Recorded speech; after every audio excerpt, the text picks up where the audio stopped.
hadisi iratubwira ngo umuntu utemera abayobozi n'abatoni b'Imana mu isi, wilaya y'aba imamu baziranenge bo muri Ahlul Bayt, umuntu ugaragaza imyitwarire mibi mu rugo rwe, umuntu urakariwe n'ababyeyi be n'ibindi bigiye bitandukanye, bene uwo nguwo igisibo cye kiba kijegajega, yewe gishobora no kugera ku rwego kitakirwa. Dushobora kuvuga nko ku cyo kurya gikungahaye kuri vitamine nyinshi cyane kurenza ibindi muri uku kwezi kwa Ramadan, tunashishikariza abayisilamu bose ngo by'umwihariko ntikikabure ku meza yabo muri uku kwezi.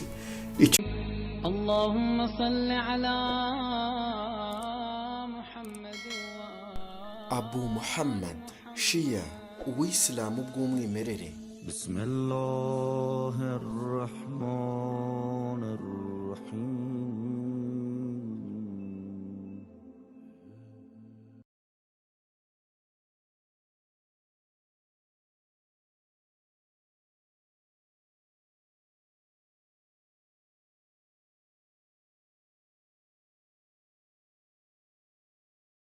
معين. اللهم صل على محمد وآل محمد وعجل فرجهم.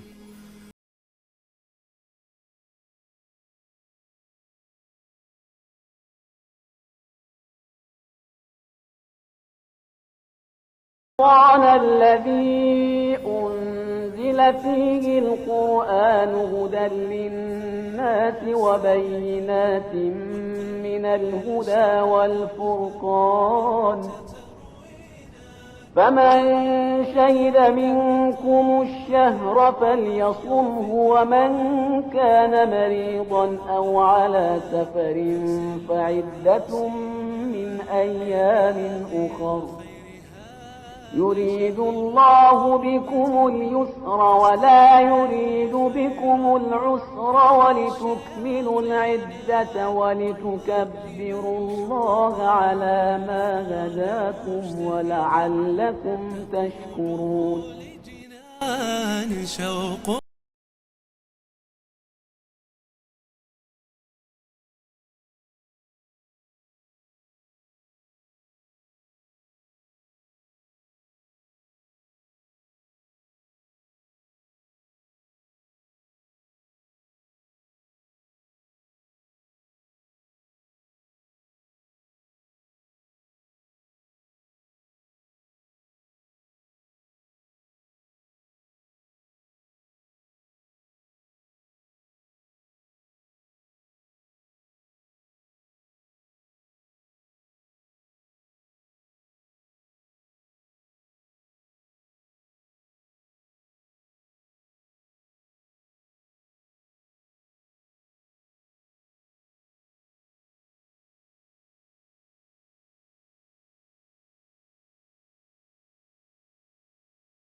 nta kwezi wabona kwikwije ibigwi, imigisha n'ibyiza nk'ukwezi gutagatifu kwa Ramadhan. Impamvu nyamukuru ituma uku kwezi kuza imbere y'andi mezi yose nuko muri ko aribwo Imana Nyagasani yahaye ikiremwa muntu impano ikomeye, itegeko nshinga ry'ibihe byose, ingabire isumba izindi zose, igitabo gitagatifu cya Quran.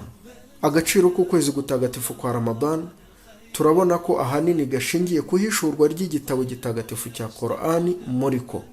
Ku rundi ruhande, agaciro k'ikiremwa muntu karashingira mu iyubahirizwa ry'ibikubiye mu gitabo cya Quran. Bisobanuye mu yindi mvugo ngo ukwezi gutagatifu kwa Ramadhan kubereyeho guha agaciro ikiremwa muntu, kuzamura mu ntera ikiremwa muntu, hamwe no guha umuntu icyubahiro. Icya karindwi, ukwezi gutagatifu kwa Ramadhan ni ukwezi kwagenewe kweza imitima yacu no kurushaho kwitinyisha Imana hatibagiwe kuyigaragira. Ni ukwezi kubereyeho kubaka ukwemera kwacu no kurera neza roho zacu, dore ko kugarukira Imana, kuyicuzaho no gutera intambwe wiyegereza Imana muri uku kwezi byoroshye cyane kurenza uko wabikora mu yandi mezi asanzwe. Mu gitabo Sahifatu Sajjadiyya, Imam Sajjad alayhi salam, umwe mu bayimamu bo muri Ahlul Bayt, yerekana agaciro gakomeye k'uku kwezi abinyujije mu busabe asoma aha ikaze uku kwezi, akongera kandi kubicisha mu idua irimo amagambo akomeye cyane asoma asezera uku kwezi. Dore rero noneho igitangaje cyane mutari muzi muri uku kwezi gutagatifu kwa Ramadhan.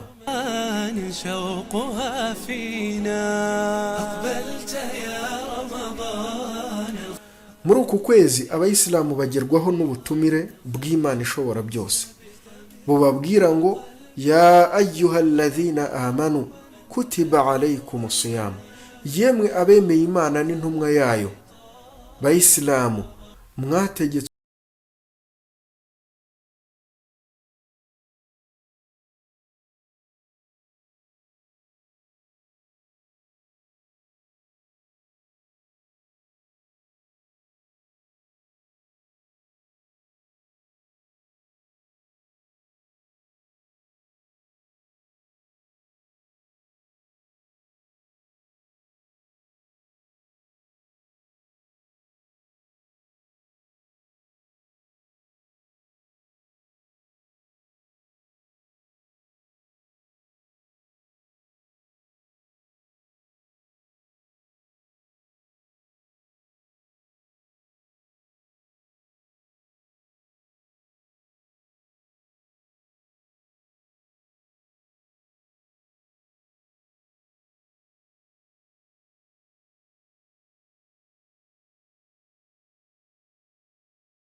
inyota n'inzara gusa.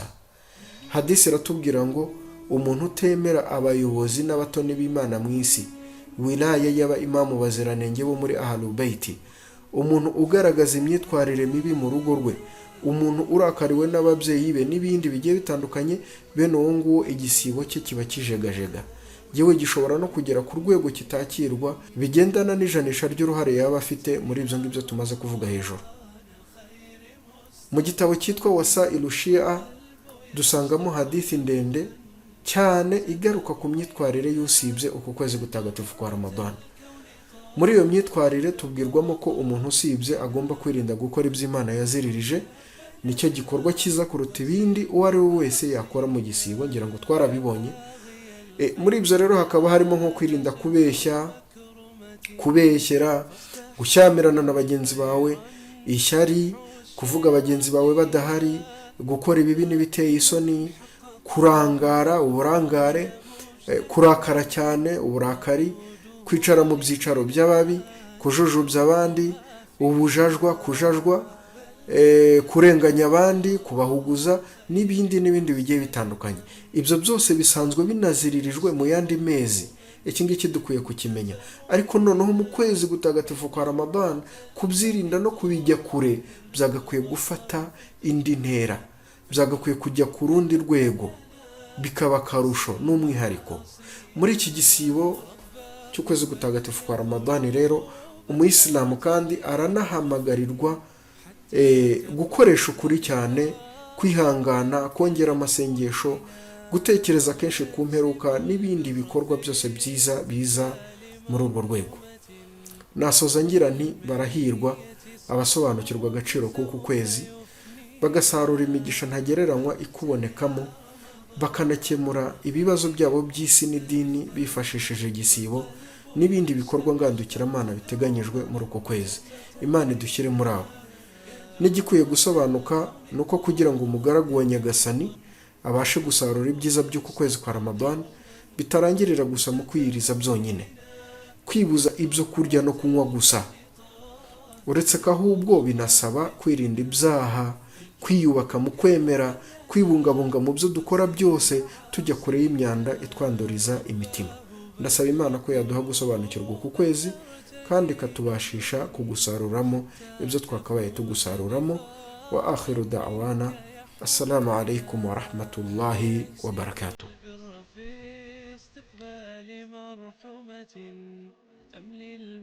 وصلى الله على محمد